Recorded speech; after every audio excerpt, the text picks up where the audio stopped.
One of my favorite characters ever on TV is from the show Seinfeld. His name's George Costanza, and George had many irritating traits, but one of his most irritating ones is he was constantly offering unsolicited, unwanted advice to professionals on how to do their jobs. So he'd go up to a TV executive or an actor and tell them an idea for a new plot line, or he'd go up to a professional baseball player and tell him how to better hit a baseball. Somehow, for some reason, he didn't realize how annoying and unwanted that advice was.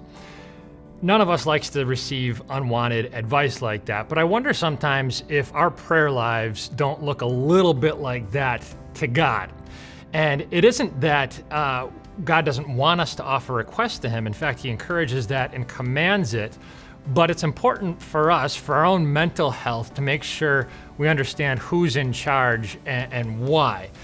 Sometimes our prayer lives look a little bit more like trying to bend God to get Him to hop on board and sell Him on our plan for our lives.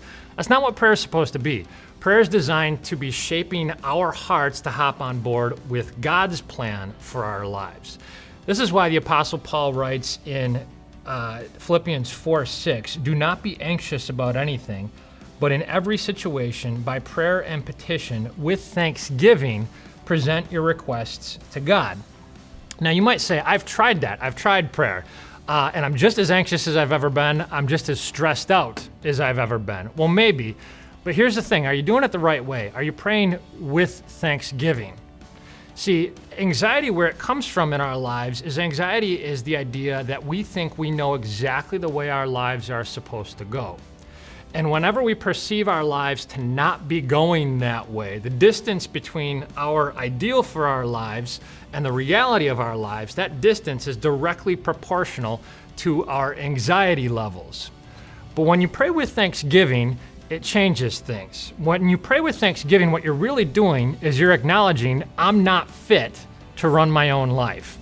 Only God alone, who's infinite in understanding all the possible outcomes and all the possible choices and all the possible details of life, He alone knows whether or not something will be a blessing and in my best interest. And because He's a loving and powerful God, if what I'm asking for is in my best interest, a loving God would not deny that. But if something truly is not in your best interest, a loving God should not supply it. Pray with thanksgiving, and I guarantee this will help calm some of the inevitable stressors of life.